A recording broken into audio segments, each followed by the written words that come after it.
Eh ben dis donc, c'est vraiment un tout petit colis ça. Salut à tous et bienvenue dans l'antre du lutin. Gloomhaven Buttons and Bugs. Et oui, on va regarder un petit peu ce qu'il y a dans la boîte. On va faire un petit unboxing très rapide. Moi j'ai déjà regardé pour voir s'il n'y avait pas du matériel cassé. Donc le nouveau Gloomhaven ici. Alors bon, les retours sont quand même assez bons. J'ai pas encore eu le temps de regarder ce qu'il y a dedans parce que le colis avait été perdu. Donc je l'ai reçu hier finalement. Un Gloomhaven format de poche. On va voir ce que ça donne dans le futur. On va d'abord regarder ce qu'il y a dans la boîte. Avant tout, on va parler de ce à quoi j'ai joué depuis la semaine dernière avec le petit beaucoup d'Eteria. Oui, j'ai sorti ce jeu qui doit dater de 2021, comme quoi il n'y a pas que les nouveautés dans la vie. Eteria, un jeu de placement de tuiles, on va essayer de réussir à faire des points en essayant d'avoir la meilleure province possible, harmoniser la province avec les territoires, mais aussi les peuples qui sont à l'intérieur. Et on parlera également hop, de F1 Roll and Race, voilà, c'est un print and play, je l'ai plastifié, on va en parler rapidement pour voir rapidement les règles. Le Kickstarter est commencé depuis vendredi. Allez, on va commencer en passant caméra du dessus pour que je vous parle rapidement d'Eteria. Alors on va pas faire des règles très complètes, mais Eteria, donc un jeu qui se joue de 1 à 4 joueurs. Oui, il y a un mode solo. Un jeu à partir de 10 ans, bon bah mon petit, dans la version de base du jeu, il a 7 ans, enfin il va avoir 7 ans bientôt. Les règles sont simples à la base. Par contre, comme à l'habitude de François, quand il fait des jeux, il met toujours des petits modules en plus. Donc à la base, pas de module. Avec le petit, ça passe très bien. Et après, je lui rajouterai les petits modules avec les petites tuiles supplémentaires. On verra ça. Allez, à quoi ça ressemble? Eh bien, tout simplement, voici des cartes. Des cartes, ça va nous permettre de représenter ici un carré de 4 par 4 qui va être en fait notre province. Notre province, on va essayer de l'harmoniser le plus possible. Donc pour ce faire, qu'est-ce qu'il y a? Eh bien, il y a des êtres humains, il y a des nains, il y a des gobelins et il y a des elfes. Alors voilà, c'est du classique de l'heroic fantasy. Et pour aller avec tout ça, il y a des marais. Voilà, j'en ai mis 2 fois des marais. Voilà, de la forêt, des champs, des montagnes, mais également heroic fantasy veut dire dragon et des portails magiques. Alors, à quoi ça va ressembler? Là, j'avais fait une sélection effectivement pour montrer toutes les cartes qui existent. On prend notre paquet de cartes et chaque joueur en fait va devoir tirer 4 cartes pour commencer son territoire. Alors voilà, j'ai remué vite fait, hein, hop. On va harmoniser. Alors, si on a deux qui sont pareils, on en prend une autre. Hop là, voilà. On harmonise comme on peut. Et comment ça va se passer? On va mettre 4 cartes de début. On les met dans le sens où on veut. On essaie d'harmoniser un petit peu parce que comment ça va se passer? Ah oui, c'est vrai que la caméra, j'espère qu'on va avoir la place pour voir tout ça. Hop, je vais remonter un petit peu. En fait, on va essayer d'avoir à la fin de la partie. La fin de la partie est déclenchée quand la dernière tuile de quelqu'un est retournée, la dernière carte. Parce que, en effet, autour, on va continuer notre territoire qui est ici. Donc, on harmonise comme on veut les 4 premières cartes avant de commencer notre partie.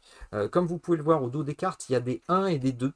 Voilà, des petits symboles de 1 ou de 2, parce que là, j'ai pris les cartes uniquement pour jouer à 2 ou jouer solo. Si on veut jouer à 3, il y a un paquet de cartes supplémentaires, et à 4, un paquet de cartes supplémentaires. Ce qui fait qu'on peut jouer un petit peu sur les statistiques, parce que chaque fois qu'il y a un joueur, on peut avoir 2 fois une carte. Voilà, ça veut dire qu'il y a 2 êtres humains par joueur. Il y a toujours 2 portails, je crois que 2 portails par joueur, je crois aussi pour les portails, ça doit fonctionner comme ça. Enfin, tout est par 2 par joueur. Donc on joue un petit peu sur les stats. Comment ça va se passer? Eh bien tout simplement, là vous voyez, dans mon harmonie du territoire pour l'instant, je me retrouve avec un gobelin qui est avec un être humain ici. Eh bien ça veut dire qu'il y a un conflit. Parce qu'effectivement, si vous voyez bien à la caméra, sinon je vais essayer de vous trouver une autre carte. Voilà.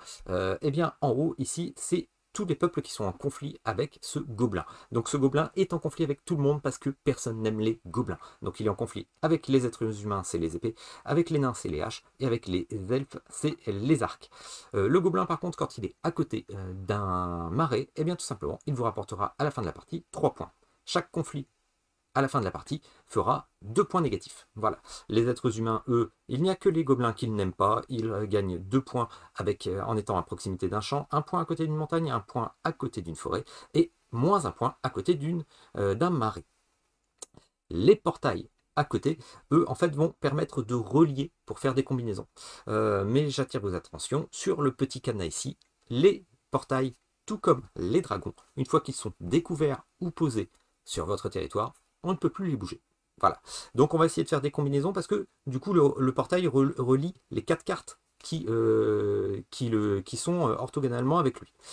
Donc si on peut faire des combinaisons, par exemple, on pourrait mettre très bien, si j'avais un nain ici, il serait relié aux montagnes, parce qu'il passerait par le portail. Par contre, si j'avais un marais ici, il y a un petit symbole sur le portail, les gobelins sont trop bêtes pour passer les portails, ils ne comprennent rien à la magie, donc ça ne ferait pas les points s'il y avait un marais ici par rapport aux gobelins. Donc ici, nous avons également des possibilités de récupérer des points de victoire supplémentaires. On en retourne 8. Ce sont des espèces de petites récompenses qu'on peut avoir en réussissant des objectifs. Par exemple, mettre 3 marais côte à côte, vous voyez, c'est lié, ça rapporterait 4 points. Avoir 2 elfes liés, donc côte à côte, orthogonalement, ça ferait 2 points. 3 montagnes reliées orthogonalement, ça ferait 4 points.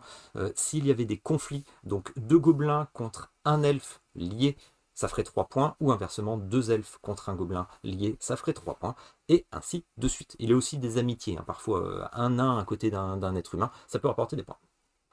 Donc ça, on le laisse de côté. Comment va se jouer le jeu? Eh bien, chacun à ce tour, déjà au début de la partie, on en retourne une carte, et chacun à son tour, on va pouvoir prendre une carte. Si je prends la carte qui est ici, je suis obligé de la placer sur mon territoire. Donc ici, j'ai un champ, ce qui est très bien pour être avec l'être humain. Donc, du coup, je peux retirer ici le gobelin. Voilà. J'aurais très bien pu mettre mon champ à la place d'une carte qui n'est pas encore découverte. Et justement, cette carte découverte serait allée ici. Donc voilà, chaque carte qu'on remplace va toujours dans la défausse.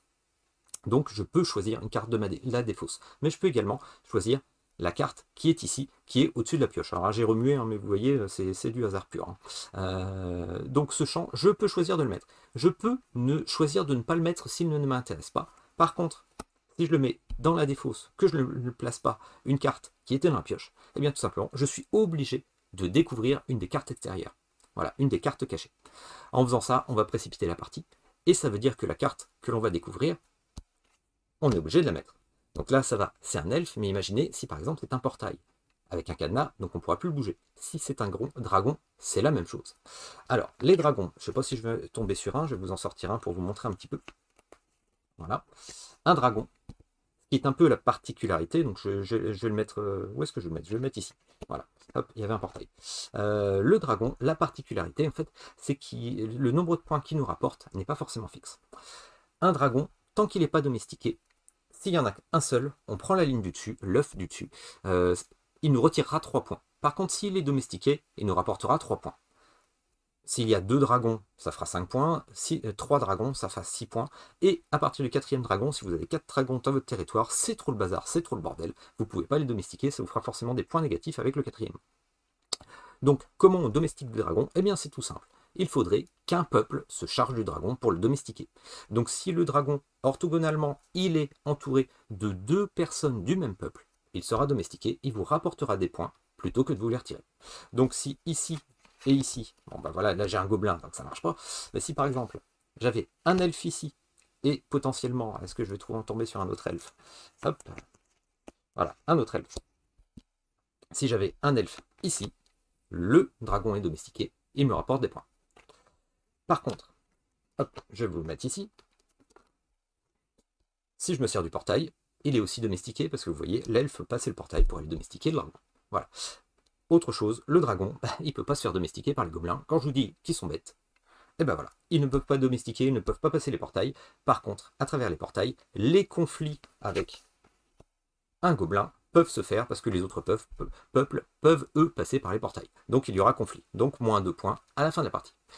La partie s'arrête quand quelqu'un a retourné toutes ses cartes. On arrête immédiatement, on finit même pas le tour, et on compte les points, tout simplement. Donc les points de chaque peuple par rapport à l'environnement qui les entoure. Donc par exemple les elfes me rapportent 2 points, celui-là parce qu'il est à côté des arbres, moins 1 s'il était relié avec un marais, des choses comme ça. On compte également donc les dragons qui sont domestiqués ou pas domestiqués. On récupère aussi les points de victoire. Donc par exemple les points de victoire, si j'avais eu 2 elfes qui avaient été côte à côte, donc j'en ai pas 2 elfes, un 2e elfe, voilà, Hop là, un deuxième elfe. Si j'avais eu un deuxième elfe qui avait été ici, j'aurais pu à mon tour récupérer cette carte parce que j'ai réussi l'objectif. Donc ça me faisait 2 points et je découvrais un nouveau. Puis en plus, vous voyez, là, pour le prochain tour, j'aurais pu prendre une autre carte.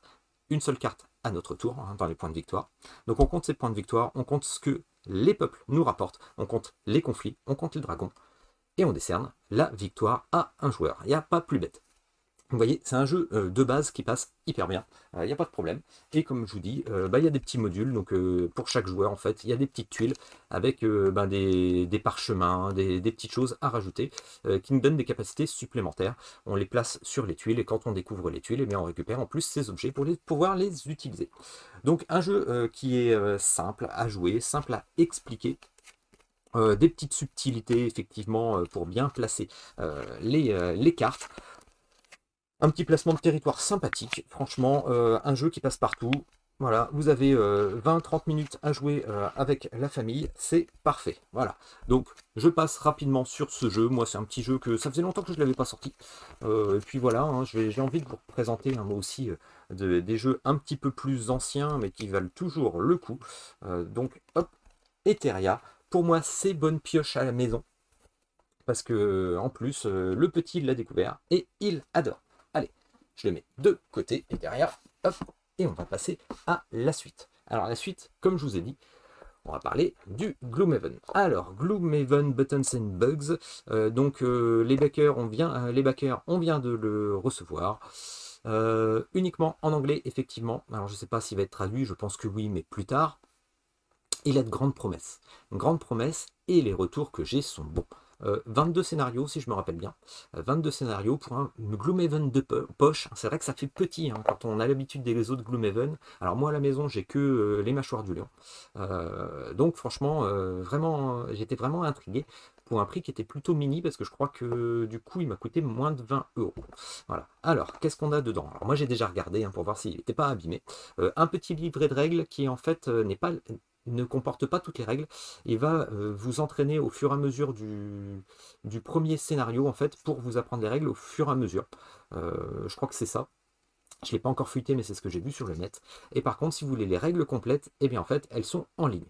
Voilà. Et en plus, elles sont dans un format qui n'est pas forcément très imprimable, donc il faudra que je vois. Mais si ça se trouve, il y a quelqu'un qui va se dévouer pour faire la version française. Des petites cubes, c'est évident. Des petites figurines. Ah alors, les petites figurines. C'est vrai qu'elles sont toutes mimi. Je vais voir si je fais un passage à la caméra vite fait. Et est-ce que vous allez voir quelque chose? Des figurines de 12 mm, je pense à peu près. Ouais, ça doit être ça.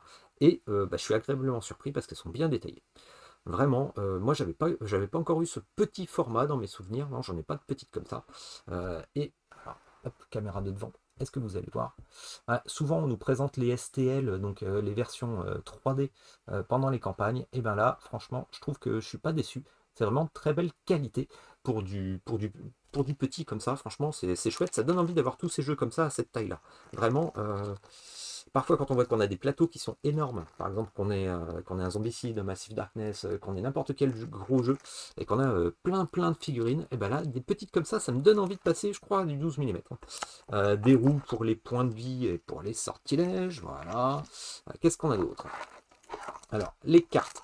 Les cartes, j'ai déjà ouvert celle-ci. Voilà. Hop.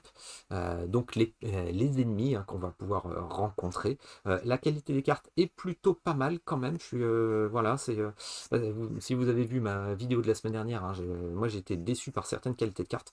Là ça va. Pour un petit jeu, parce que c'est quand même du petit jeu qui est pas trop cher, 20 €, je trouve que la qualité des cartes est quand même pas mal.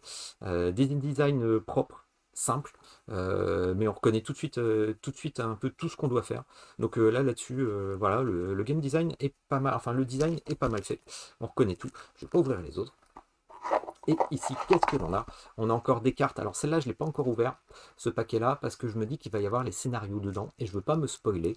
Donc je vais ouvrir ça proprement. Je ne vais pas vous l'ouvrir non plus, parce qu'il doit y avoir les personnages, mais il doit également y avoir donc les scénarios. Donc je ne voudrais pas vous montrer ça pour vous gâcher le plaisir. Chose qui est super appréciable, des plateaux double couche. Alors, plateau double couche dans une petite boîte comme ça, pour un prix qui n'est pas énorme. J'étais agréablement surpris parce que c'est vrai que les plateaux double couche à la fabrication, ça coûte cher. Mais bon, ça va, c'est un jeu quand même qui va avoir un grand tirage. À côté, ils ressortaient Frosthaven et je crois qu'ils ont refait une impression de Gloomhaven aussi. Donc forcément, ils pouvaient peut-être se permettre sur la ligne de production de faire quelque chose. Il y avait du gros tirage quand même, hein. Plus des punchs avec des petits pions de statue. Voilà. Donc, j'ai hâte de voir ça. Je vous ferai un retour.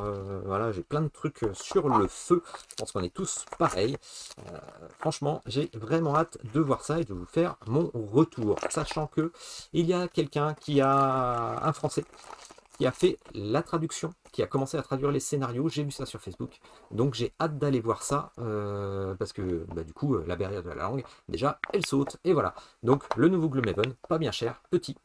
C'est toujours intéressant d'avoir des petits formats comme ça. Allez, hop, on va mettre en place maintenant le print and play dont je vous parlais.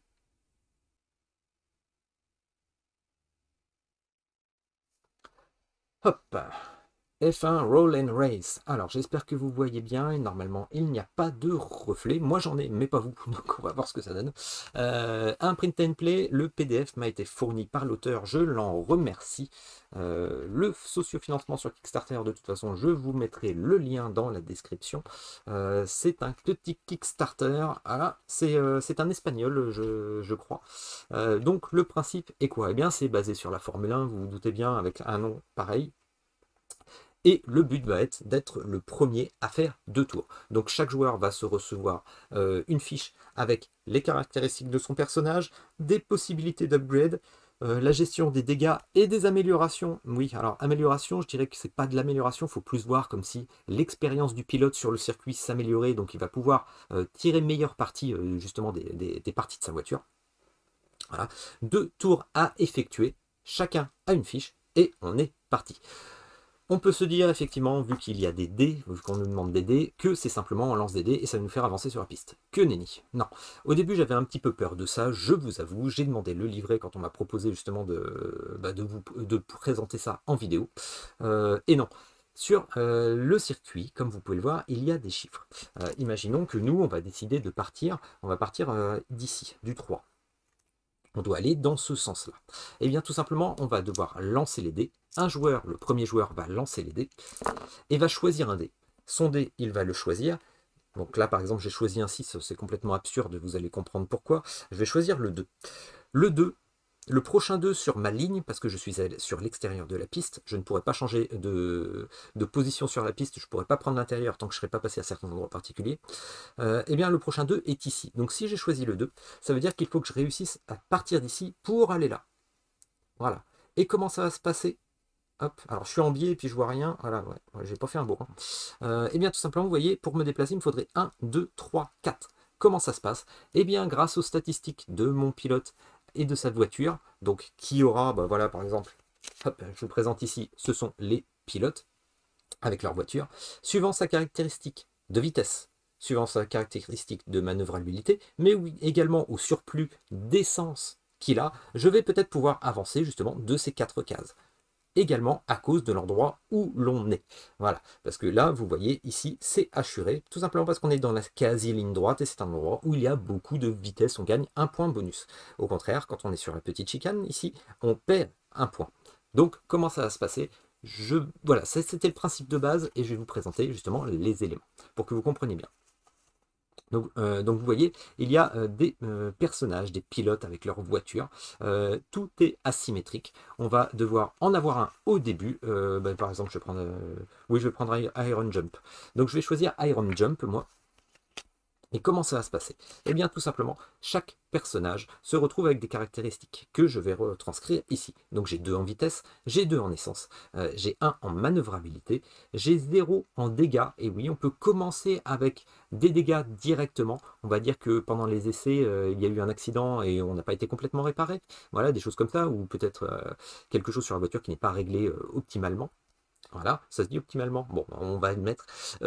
Et puis aussi, une caractéristique ici, c'est que à la fin du premier tour, combien de choses on peut réparer gratuitement sur la voiture? Et bien là, c'est 1. On a également une compétence. Chaque personnage, chaque joueur aura une compétence particulière qu'il pourra utiliser une fois dans le tour.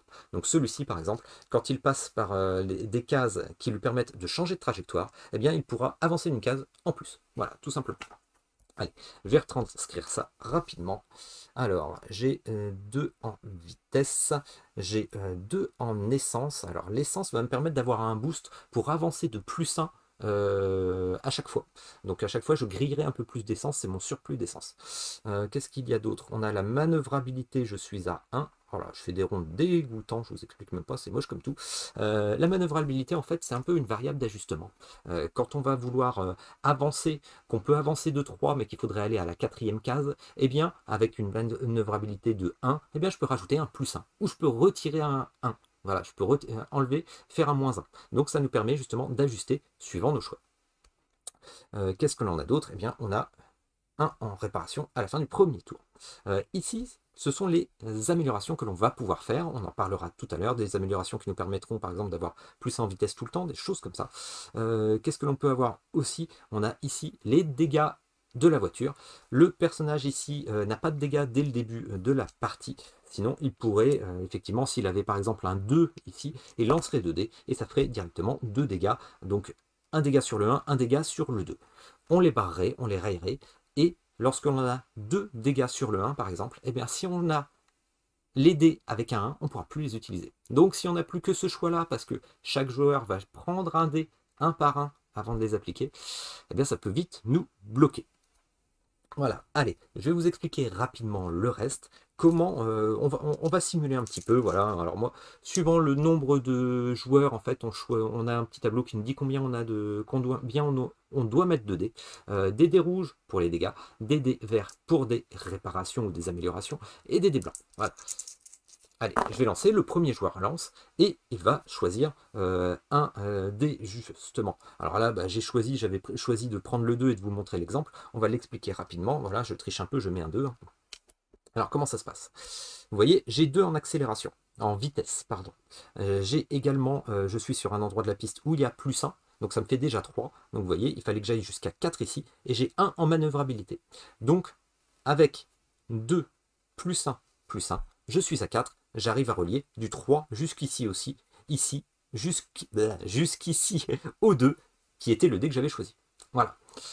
Le deuxième joueur va choisir également un dé, et ainsi de suite. Voilà, tout le monde va jouer avec un dé. Si on se retrouve à un moment avec, bah, par exemple, si il ne m'était plus resté que le 6. Moi, j'avais choisi de partir ici, et vous voyez sur ma trajectoire à l'extérieur, le 6, bah, il n'y en a pas. Et il n'y en a pas, tout simplement. Il est peut-être beaucoup plus loin, il y en a un ici. Donc je ne peux pas y arriver. Donc, bah, on va prendre comme si c'était le deuxième tour ici, hein, vous voyez. Donc je suis avec le 2. Avec le 2 ici, je n'ai pas de 6 et c'est tout ce qui me reste. Donc je vais choisir de le prendre. Ce que je peux faire, eh bien, c'est tout simplement de n'avancer que de 1. Hop. Et ce chiffre, le 6, j'ai le droit de le mettre dans mes améliorations. Alors ça va être un peu l'expérience, les capacités de mon pilote. Et je peux choisir de mettre ce 6 pour essayer de réussir une des équations. Donc par exemple là, si je mets le 6 ici, que j'arrive plus tard à avoir un deuxième 6, eh ben je gagnerai un boost de +1. Voilà, tout simplement. Là, il y a des égalités encore qui peuvent nous permettre d'avoir des choses, des bonus hyper sympas. On peut récupérer de l'essence aussi. Donc c'est quand même des choses intéressantes. Autre possibilité, parce que là, vous voyez, j'ai avancé de 1. Mais ce qu'on peut voir sur la piste, c'est qu'il y a cette petite croix ici. Il y a des petits changements justement de trajectoire pour faire l'intérieur. Une fois que je suis sur une case ici qui est reliée, et bien tout simplement, ça me fait avancer ici. Voilà. Et ça tombe bien parce que j'ai choisi de prendre Iron Jump. Et Iron Jump, c'est son pouvoir particulier. Je peux l'utiliser une fois. Hop, une fois que je prends justement je change de trajectoire, et bien je peux décider d'avancer de 1. Et bien là, je ne vais pas le faire. Pourquoi je ne vais pas le faire? Parce que si j'utilisais cette capacité, je tomberais sur le 4. Et le 4, je ne sais pas si vous voyez bien la caméra, mais le 4 est rouge. Et oui, il n'est pas blanc. Si le 4 est rouge, je finis ici. Et tout chiffre rouge sur lequel on termine, et bien en fait, eh bien je ferai un 4, je le rayerai, parce que ce serait un dégât. Donc ça va être des choix à faire. Effectivement, parfois, même s'il y a un dé qui peut nous permettre d'aller plus loin sur la piste, il va falloir faire ses choix peut-être pour améliorer ses capacités. Il va falloir faire des choix pour pas forcément aller le plus vite et aller le plus loin. Non, parfois, on va devoir choisir pour voir un petit peu vers où on tend pour s'améliorer, pour aller plus vite plus tard. Mais également pour penser au deuxième tour. Et oui, parce que comme vous le voyez, on va faire un tour. Mais au deuxième tour, on ne pourra pas retomber sur les mêmes cases, il faudra justement les éviter. C'est un choix qui a été fait et je trouve que c'est assez sympa parce que justement, ça permet de réfléchir à ça. C'est pas simplement celui qui va aller le plus vite et qui va se retrouver bloqué peut-être et qui va après avoir toute une succession de petits ronds et qui ne pourra pas passer et qui devra choisir sa trajectoire. Voilà. Donc, nous avons des chiffres qui sont en rouge, nous avons également des chiffres qui sont en vert, sur lesquels on tombe dessus, on retranscrit le chiffre en vert en entourant. Par exemple, si j'étais tombé sur le 4 ici, eh bien j'aurais pu choisir d'entourer le 4. Voilà. Si le 4 est entouré, eh bien je gagnerai un +1 de vitesse si je prends un dé avec un 4. Si j'ai un deuxième 4 entouré, ça me fera +2 en vitesse si je choisis un dé avec un 4. Donc hyper intéressant. Donc au début on peut se dire quand on regarde le jeu que c'est quelque chose d'hyper basique. Voilà, on se dit on va lancer les dés, on va avancer. Eh bien non, il y a de la réflexion, c'est un vrai roll and write. Voilà, tout simplement. Comment ça se passe, je ne vous ai pas montré effectivement.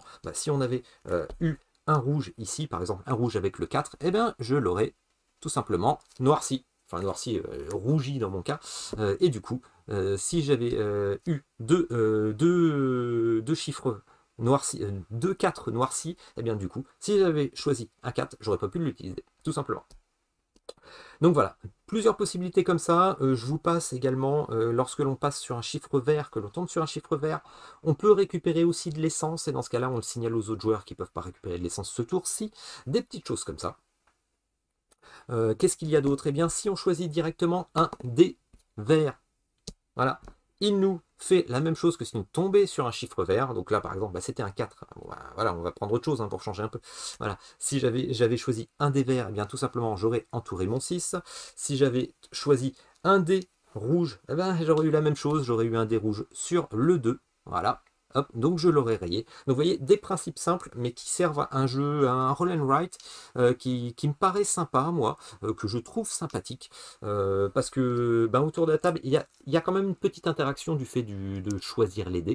Voilà, on ne choisit pas toujours les dés que pour soi, mais aussi pour s'améliorer tout en regardant ce que font les autres, hein, si on peut se permettre de faire ça. Après, si on est beaucoup trop de joueurs, on ne pourra pas se permettre, mais bon, à quelques joueurs, c'est sympa.